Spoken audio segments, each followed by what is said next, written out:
Bonjour à toutes et bonjour à tous.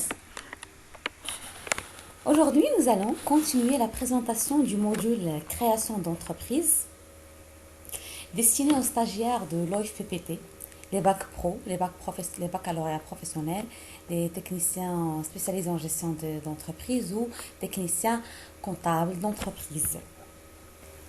Quand vous remarquez, la conclusion de la première vidéo, c'est elle-même l'introduction de cette vidéo. Donc, cette vidéo sera l'objet de la deuxième partie du dossier de création d'entreprise.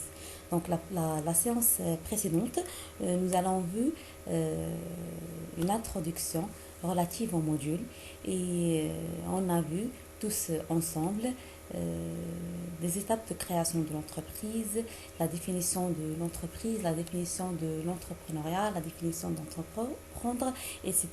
Et nous avons continué notre présentation par les difficultés pour créer son entreprise. Alors, et on a dit que on peut réduire les risques à condition, les risques de ces difficultés à condition de bien connaître les facteurs qui conditionnent le succès et les facteurs qui agissent ensuite sur chacun d'eux. Les conditions de succès de la création d'entreprise sont les suivants. On va commencer par les facteurs de réussite. Quels sont les facteurs de réussite de la création d'entreprise?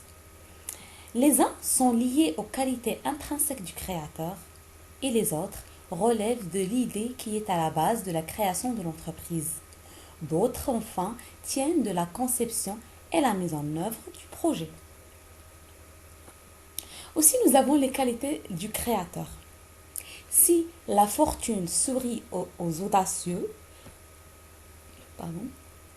l'audace ne se suffit pas pour créer une entreprise.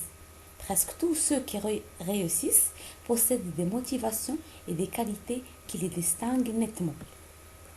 À savoir, une détermination inébranlable, ils ont une volonté d'aller toujours plus loin, être disposés à payer de sa personne sans relâche, ils aiment leur métier, ils n'ont pas s'avoué vaincus devant les difficultés, savoir limiter ses ambitions durant la phase initiale. Ils ont fait preuve d'esprit de synthèse et être capables de concentrer ses efforts sur le but à atteindre.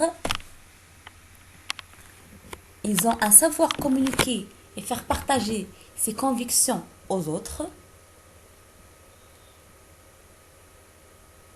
Ils sont capables de changer de cap à temps s'il est démontré que la voie choisie n'est pas la bonne et apprendre à bien se connaître, à connaître ses forces, ses faiblesses et ses limites.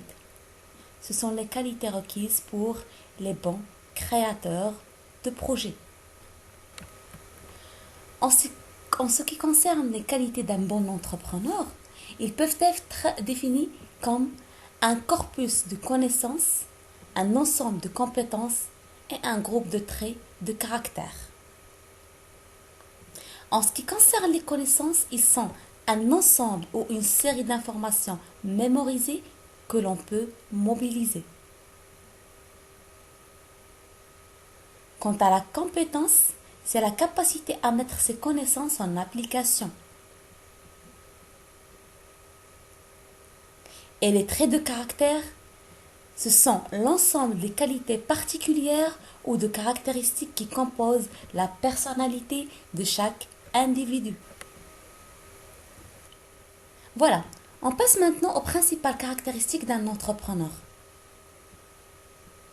La confiance en soi, l'autonomie, avoir la facilité de communication, avoir une persévérance, être optimisme, être enthousiasme, avoir une habilité à prendre des risques, avoir un sens de responsabilité, avoir une créativité, l'innovation, la capacité de travail et surtout la capacité de travail en équipe, être un leadership, avoir un certain sens de polyvalence, une tolérance au stress, l'adaptation aux divers changements, l'organisation, être organisé, être déterminant, avoir une capacité de travail, avoir une énergie, une patience, être dynamisme et être visionnaire.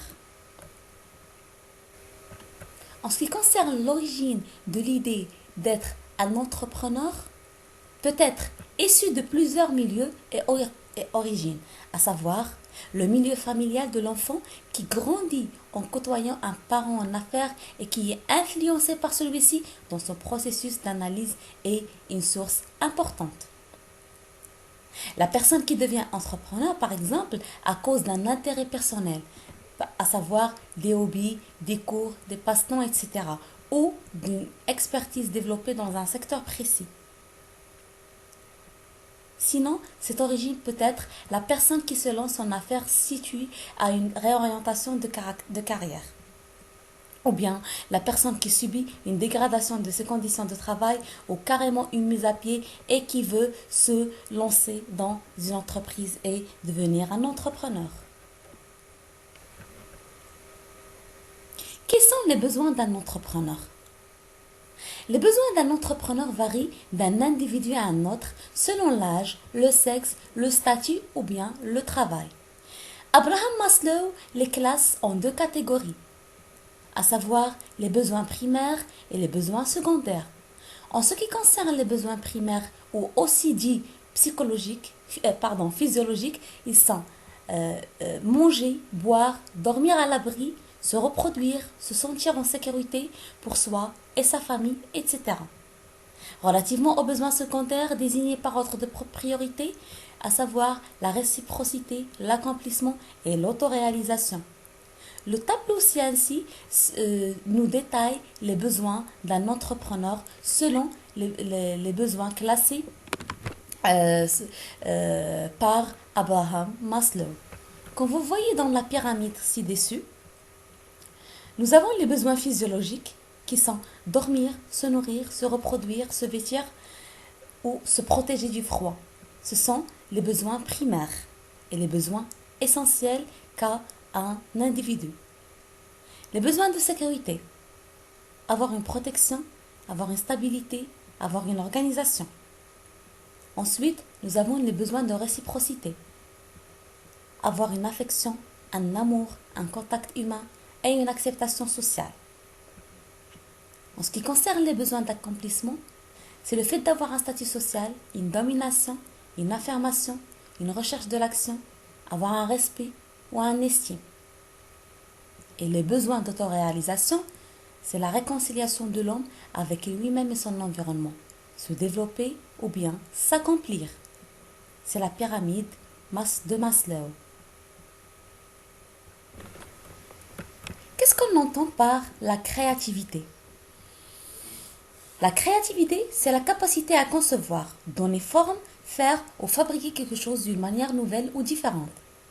C'est aussi la capacité à trouver des solutions novatrices pour répondre aux besoins, aux problèmes et par la suite les vendre. La créativité d'un entrepreneur va souvent déterminer le succès ou l'échec de son entreprise. On peut dire qu'il permet aussi souvent de faire la distinction entre des entreprises dynamiques en progression rapide et des sociétés ordinaires de niveau moyen. Et afin d'être créatif, un entrepreneur doit avoir l'esprit ouvert et les yeux tournés vers son environnement social, naturel et économique. Si on regarde autour de nous, on peut trouver une multitude d'idées de création d'entreprises. Chacune d'elles peut être présentée de manière séduisante et laisse espérer une réussite certaine. Les idées sont très importantes, mais la réussite du futur créateur d'entreprise passe d'abord par la connaissance et l'appréciation des données de base conditionnant cette activité. On peut dire donc qu'une idée sans marché ne présente aucun intérêt. Et aucun créateur aussi doué soit-il ne peut espérer réussir s'il ne propose pas un produit ou un service capable de répondre à un besoin insatisfait ou mal satisfait et s'il ne peut vendre ce produit ou ce service à un prix acceptable par ses clients et rentable pour sa future entreprise. C'est à partir de là que vient la naissance de l'idée.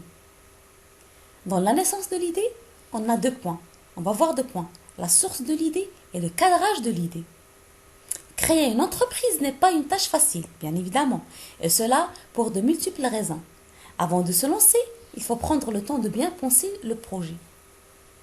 L'idée de projet peut naître à partir de l'observation de la vie quotidienne, de l'environnement économique et ou bien le milieu professionnel.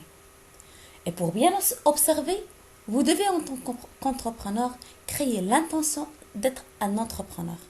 Faire des recherches sur Internet, observer son environnement, consulter des experts et poser des questions. Et pour cadrer son idée, à ce stade, il s'agit de rendre votre idée parfaitement claire et que cette évidence repose sur des éléments bien étudiés et concrets. Pour cadrer le projet ou l'idée, il faut définir les produits et les services, préciser la cible, c'est-à-dire les clients potentiels, recueillir les avis et les conseils des spécialistes, analyser par la suite les contraintes du projet et rédiger une fiche de représentation du projet. Cela va conduire tout d'abord à définir le projet et ensuite à réaliser une étude de marché afin d'établir un business plan ou un plan d'affaires. La réussite de la création d'une entreprise exige une démarche rigoureuse et consciente. Elle suppose de la part du futur entrepreneur des qualités et des capacités entrepreneuriales pour conduire de manière progressive et efficiente les différentes étapes du processus de création. Et pour créer une entreprise, on exploite généralement le chemin suivant. Nous avons en premier point l'identification de l'opportunité. Ensuite, on va voir l'étude de marché, qui sera suivie par l'évaluation des moyens à mettre en œuvre et l'évaluation de la viabilité financière du projet.